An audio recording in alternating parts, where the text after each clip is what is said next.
Hello friends, ഇന്നത്തെ നമ്മുടെ English ക്ലാസ്സിൽ നമ്മൾ ഫോക്കസ് ചെയ്യുന്നത് ഒരു പ്രധാനപ്പെട്ട കാര്യത്തെയാണ്. അതായത് ഒരേ സ്പെല്ലിംഗ് ആയിരിക്കും, പക്ഷേ അത് ഉപയോഗിക്കുന്നത് രണ്ട് രീതിയിൽ ആയിരിക്കും.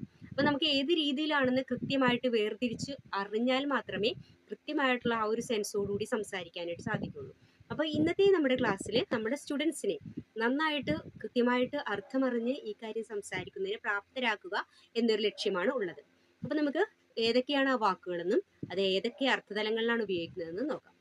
ഏറ്റവും ആദ്യത്തെ വാക്കാണ് സീസൺ എന്ന് പറയുന്ന ഒരു വാക്ക്. അപ്പോൾ സീസൺ എന്ന് പറയുമ്പോഴേക്കും അതിനെ നമുക്ക് വെർബായിട്ട് ഉപയോഗിക്കാം, അതേസമയം അതിനെ ഒരു നൗണായിട്ട് ഉപയോഗിക്കാം. അപ്പോൾ വെർബായിട്ട് എങ്ങനെ ഉപയോഗിക്കും, നൗണായിട്ട് എങ്ങനെ ഉപയോഗിക്കും, എങ്ങനെ സെന്റൻസുകളിൽ ഉപയോഗിക്കുമെന്ന് നമുക്ക് തുടർന്ന് കാണാം.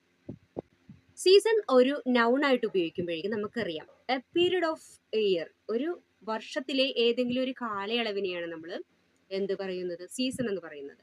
അല്ലെങ്കിൽ എ പോർഷൻ ഓഫ് ടൈം, എന്തെങ്കിലും ഒരു കാര്യത്തിന് വേണ്ടി ഒരു സമയത്തിന്റെ ഒരു ഭാഗത്തിനെ ഉപയോഗിക്കുമ്പോഴേക്കും, അല്ലെങ്കിൽ ഒരു സമയത്തിന്റെ ഒരു ഭാഗത്തിനെ തന്നെ നമുക്ക് സീസൺ എന്ന് പറയാം. അപ്പൊ സീസൺ എന്നത് നൗൺ എന്ന ഒരു നാമപദമായിട്ട് സെന്റൻസുകളിൽ ഉപയോഗിക്കുമ്പോഴേക്കും എങ്ങനെയാണ് വരുന്നതെന്ന് നിങ്ങളൊന്ന് ശ്രദ്ധിച്ചോളുക. Summer is a warm season. Summer എന്ന് പറയുമ്പോഴേക്കും വേനൽക്കാലം, അല്ലെ, വേനൽക്കാലം എന്ന് പറയുമ്പോഴേക്കും വാം സീസൺ, ചൂടുള്ള ഒരു കാലയളവാണത്. അപ്പോൾ നോക്കി, ഇവിടെ ഉപയോഗിച്ചിരിക്കുന്നത് ഒരു കാലയളവ് എന്നുള്ള ഒരു വാക്ക്, ആ ഒരു അർത്ഥത്തിൽ തന്നെയാണ് കാലയളവ്. ഓക്കെ, അപ്പൊ summer is a warm season, ഒരു പ്രത്യേക ഒരു കാലയളവിനെയാണ് ഇവിടെ എടുത്ത് ഒരു നാമപദമായിട്ട് തന്നെയാണ് കാണിച്ചിരിക്കുന്നത്. My favourite season is winter. എനിക്ക് ഏറ്റവും പ്രിയപ്പെട്ട കാലയളവ് എന്ന് പറയുന്നത് എന്താണ്? വിന്റർ ആണ്. അതായത് കാലാവസ്ഥ, കാലം എന്നുള്ള രീതിയിലാണ് ഉപയോഗിച്ചിരിക്കുന്നത്. എനിക്ക് ഇഷ്ടപ്പെട്ട ഒരു കാലം എന്ന് പറയുന്നത് മഞ്ഞുകാലമാണ്. അപ്പൊ മഞ്ഞുകാലം ഒരു പെർട്ടിക്കുലർ ആയിട്ടുള്ള ഒരു ടൈം പീരീഡ് ആണ് അവിടെ പറഞ്ഞിരിക്കുന്നത്. അപ്പൊ അതുകൊണ്ട് അത് നാമപദത്തിൽ ഉപയോഗിച്ചിരിക്കുന്നതെന്ന് നമുക്ക് ആ സെന്റൻസ് കാണുമ്പോൾ തന്നെ മനസ്സിലാവും. This season has been very rainy. This season has been very rainy. ഈ കാലയളവ് ഭയങ്കര മഴ പെയ്തുകൊണ്ടിരിക്കുന്ന ഒരു കാലയളവായിരുന്നു. മഴ പെയ്തുകൊണ്ടിരിക്കുന്ന ഒരു കാലയളവ് ഇവിടെ പ്രത്യേകമായിട്ട് ആ സീസൺ എടുത്ത് പറയുന്നുണ്ട്. അപ്പൊ അതുകൊണ്ട് അത് നാമപദമായിട്ടാണ് ഉപയോഗിച്ചിരിക്കുന്നത്. ഇനി അടുത്തത് നമുക്കൊരു പോർഷൻ ഓഫ് ടൈം എന്ന് പറഞ്ഞ ആ രീതിയിൽ സെന്റൻസുകളിൽ ഉപയോഗിച്ചിരിക്കുന്നത് നോക്കാം. The fishing season is open. The fishing season, അതായത് മീൻ പിടിക്കുന്നതിനുള്ള ഒരു കാലം. അപ്പൊ ആ ഒരു കാലം എന്ന് പറയുമ്പോഴേക്കും ഒരു പ്രത്യേക, നമുക്ക് ഒരു എന്താ ഇയറിൽ, ഒരു വർഷത്തിൽ വരുന്ന ഒരു കാലമല്ല, അല്ലാതെ ഒരു സമയത്ത്, ഏതെങ്കിലും ഒരു സമയത്തുള്ള ഒരു പ്രത്യേകമായിട്ടുള്ള കാലയളവിനെയാണ് പറഞ്ഞിരിക്കുന്നത്. അപ്പോൾ the fishing season is open, ഇതിനകത്ത് ഉപയോഗിച്ചിരിക്കുന്നത് സീസൺ എന്ന് പറയുന്നത് ഒരു നൗൺ ആയിട്ടാണ്. കൊയ്ത്തുകാലം അടുത്തെത്തി. The harvest season is near. കൊയ്യുന്നതിനുള്ള ഒരു കാലം, അല്ലെ, ഒരു പ്രത്യേകമായിട്ടുള്ള ഒരു കാലയളവാണിത്. അപ്പോൾ ഹാർവസ്റ്റ് സീസൺ, അപ്പൊ ഇത് നൗൺ ആയിട്ടാണ് ഉപയോഗിച്ചിരിക്കുന്നത്. Harvest season is near. അപ്പൊ ഇനി അടുത്തത് സീസൺ എന്നത് വെർബായിട്ട്, ഒരു ക്രിയയായിട്ട് എങ്ങനെയാണ് ഉപയോഗിക്കുന്നത് നമുക്ക് നോക്കാം. ഈ സീസൺ എന്നത് ഒരു വെർബായിട്ട് ഉപയോഗിക്കുമ്പോഴേക്കും ഇതിന്റെ അർത്ഥം മാറും.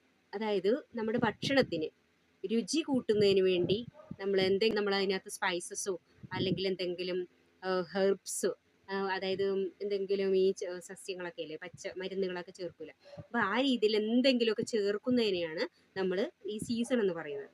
അപ്പൊ സെന്റൻസുകളിൽ വെർബായിട്ട് സീസൺ ഉപയോഗിക്കുന്ന രീതി നമുക്ക് നോക്കാം. I add salt to season my soup.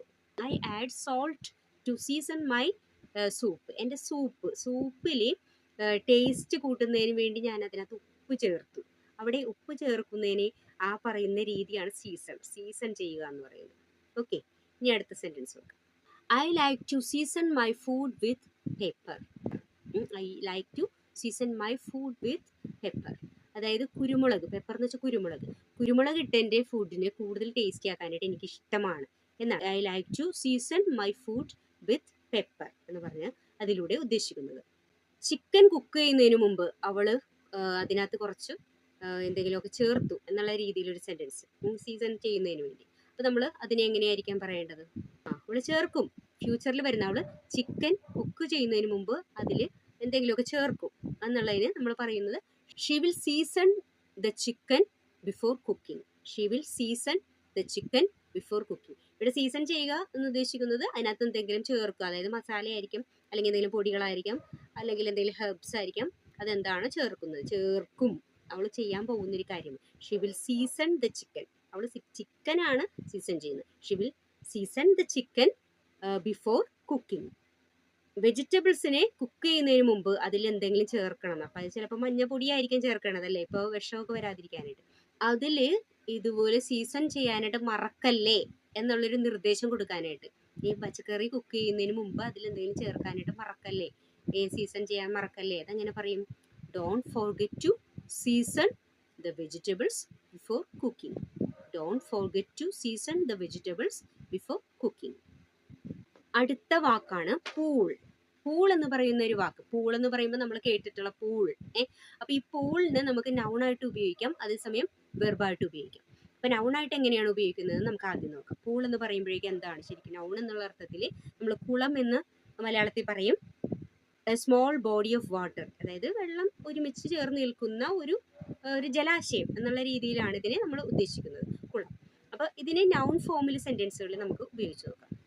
The children swim in the pool എന്ന് വെച്ചാൽ കുട്ടികൾ കുളത്തിൽ നീന്തുന്നു. The children swim in the pool. There is a small pool of water in the garden. There is a small pool of water in the garden. അവിടെ ഗാർഡനിൽ ഒരു വെള്ളത്തിന്റെ കുളമുണ്ട്. കുളമുണ്ട് എന്ന് ഉദ്ദേശിച്ച വെള്ളത്തിന്റെ തന്നെയാണ് നമുക്കറിയാം അല്ലേ. അപ്പൊ ഒരു കുളമുണ്ട് എന്നുള്ള അർത്ഥം. There is a small, ചെറിയൊരു കുളം. There is a small pool of water in the garden. ഇനി നമുക്ക് പ്രകാശത്തിന്റെ ആ ഒരു വെള്ളത്തിന്റെ മാത്രമല്ല, അല്ലാതെ പൂൾസ് വരാം. എങ്ങനെയൊക്കെയാണ്? ഇപ്പൊ ജലത്തിന്റെ, വെള്ളത്തിന്റെ പൂൾ എന്ന് പറയുമ്പോൾ പൂൾ ഓഫ് വാട്ടർ എന്ന് പറയും. ഇനി പ്രകാശം നിറഞ്ഞു നിൽക്കുന്ന ഒരു അവസ്ഥയെ നമുക്ക് പൂൾ ഓഫ് ലൈറ്റ് എന്ന് പറയാം. Pool of light. We gathered around the pool of light. We gathered around the pool of light എന്ന് വെച്ചാൽ ആ വെളിച്ചത്തിന് ചുറ്റും ഞങ്ങൾ കൂടി നിന്നു എന്നുള്ള രീതിയിലാണ് ഉപയോഗിച്ചിരിക്കുന്നത്. അപ്പോൾ പൂൾ എന്നത് വെള്ളത്തിന്റെ കൂടെ അല്ലാതെയും നമുക്ക് ഉപയോഗിക്കാം എന്ന് കാണിക്കുന്നതിനാണ് ഞാനിവിടെ പറഞ്ഞത്. She dipped her feet into the cool pool എന്ന് വെച്ചാൽ ഷീ ഡിപ്ഡ് ഹർ ഫീറ്റ്, അവൾ അവളുടെ കാല് ഇട്ടു. ഡിപ്ഡ് എന്ന് വെച്ചാൽ ഇട്ടു എന്നുള്ള അർത്ഥം. ഷീ ഡിപ്ഡ് ഹർ ഫീറ്റ്, എവിടെയാണ് ഇട്ടത്? Into the cool pool. ആ പൂളിന്റെ പ്രത്യേകത എന്താണ്? കൂൾ, നല്ല തണുത്ത കുളത്തിലാണ് ഇട്ടത് കാല്. She dipped her feet into the cool pool. ഇനി കുളത്തിൽ ഇങ്ങനെ വെള്ളം തട്ടിക്കളിക്കുന്നതിന് നമ്മൾ സ്പ്ലാഷ് എന്ന് പറയും അല്ലേ.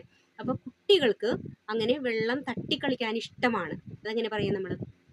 The children like to splash in the pool.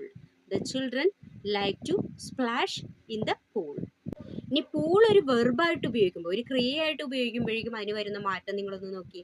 നമ്മൾക്കുള്ള resources നമ്മൾ ഒരുമിച്ച് കൊണ്ടുവരിക, എന്നിട്ട് അത് മറ്റുള്ളവർക്ക് ഷെയർ ചെയ്യുക, ആ രീതിയിലൊക്കെ വരുമ്പോഴാണ് നമ്മൾ പൂൾ എന്ന് പറയുന്ന ഒരു വാക്ക് ഉപയോഗിക്കുന്നത്. Pool.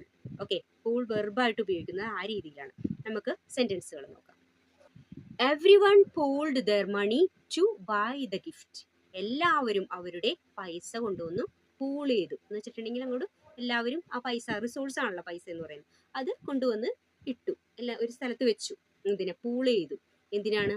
To buy the gift, ഒരു സമ്മാനം വാങ്ങുന്നതിന് വേണ്ടിയാണ്. അപ്പൊ ഇവിടെ പൂൾ എന്നതിന്റെ പാസ്റ്റ് ആണ്, പാസ്റ്റ് ഫോമാണ് നമ്മൾ ഉപയോഗിച്ചിരിക്കുന്നത്, പൂൾഡ് എന്ന് പറയുന്ന രീതിയിൽ. Okay, everyone pooled their money to buy the gift. We are going to pool our money to celebrate the birthday. We are going to pool our money to celebrate the birthday. ഞങ്ങളെല്ലാവരും ഞങ്ങളുടെ പൈസ കൊണ്ടുവന്ന് birthday ആഘോഷിക്കുന്നതിന് വേണ്ടിയിട്ട് പൈസ ഒരുമിപ്പിക്കാനായിട്ട് തീരുമാനിച്ചു, അല്ലെങ്കിൽ ഞങ്ങൾ പൈസ ഷെയർ ചെയ്യാനായിട്ട് തീരുമാനിച്ചു എന്നുള്ള അർത്ഥത്തിലാണ് ഇവിടെ ഉപയോഗിച്ചിരിക്കുന്നത്. Okay, we are going to pool our money to celebrate the birthday. ഒരു ബിസിനസ് തുടങ്ങുന്നതിന് വേണ്ടി നമുക്ക് നമ്മുടെ ഐഡിയകളൊക്കെ പൂൾ ചെയ്യാം, അല്ലെങ്കിൽ ഒരുമിച്ച് കൊണ്ടുവരാം, അല്ലെങ്കിൽ ഷെയർ ചെയ്യാം. ഈ രീതിയിൽ നമ്മളൊരു ആഹ്വാനമായിട്ട് എങ്ങനെ പറയും? Okay, let's pool our ideas to start a business. Let's pool our ideas to start a business. ഒരു ബിസിനസ് തുടങ്ങുന്നതിന് വേണ്ടി നമുക്ക് നമ്മുടെ ഐഡിയകളെല്ലാം ഒരുമിച്ച് കൊണ്ടുവരാം, ഷെയർ ചെയ്യാം. നമ്മളുടെ എല്ലാം അറിവുകൾ ഒരുമിച്ച് കൂട്ടി പങ്കുവെച്ചിട്ടുണ്ടെങ്കിൽ നമ്മൾക്ക് ഈ പ്രശ്നം പരിഹരിക്കാം. ഇതൊരു കണ്ടീഷണൽ ആയിട്ടുള്ള ഒരു സെന്റൻസ് ആണ്. ഇങ്ങനെ ചെയ്താൽ ഇങ്ങനെ സംഭവിക്കും എന്ന് പറയുന്ന രീതിയിലുള്ള ഒരു സെന്റൻസ് ആണ്. അപ്പൊ നമുക്ക് അത് എങ്ങനെ പറയാൻ പറ്റും? If we all pool our knowledge, we will be able to solve this problem. If we all pool our knowledge, we will be able to solve this problem. നമ്മൾ നമ്മുടെ അറിവ്, എല്ലാ അറിവും ഒരുമിച്ച് കൊണ്ടുവന്ന് ഷെയർ ചെയ്തിട്ടുണ്ടെങ്കിൽ നമുക്ക് ഈ പ്രശ്നം പരിഹരിക്കാം. നമുക്കൊരു പുതിയ ലോകം, ഒരു ബെറ്റർ വേൾഡ്, ഒരു നല്ല ഒരു ലോകം സൃഷ്ടിച്ചെടുക്കുന്നതിന് വേണ്ടി നമുക്ക് നമ്മുടെ കഴിവുകൾ പങ്കുവെക്കാം. ഇതെങ്ങനെ നമ്മൾ പറയും? We can pool our skills to create a better world. We can pool our skills, നമ്മുടെ കഴിവുകൾ നമുക്ക് പൂൾ ചെയ്യാം. We can pool our skills എന്തിനു വേണ്ടിയാണ്? To create a better world, ഒരു ലോകം കെട്ടിപ്പടുക്കുന്നതിന് വേണ്ടി. ഇത്രയും വാക്കുകളാണ് ഇന്നത്തെ ക്ലാസ്സിൽ നമ്മൾ പഠിച്ചിരിക്കുന്നത്. അപ്പോൾ ഈ വാക്കുകൾ നിങ്ങൾ തെറ്റാതെ അതിൻ്റെ കറക്റ്റ് സെൻസിൽ ഉപയോഗിക്കാനായിട്ട് ശ്രദ്ധിക്കുക. വീണ്ടും അടുത്തൊരു ടോപ്പിക്കുമായിട്ട് അടുത്ത ക്ലാസ്സിൽ കാണാം. അതുവരെ ബൈ.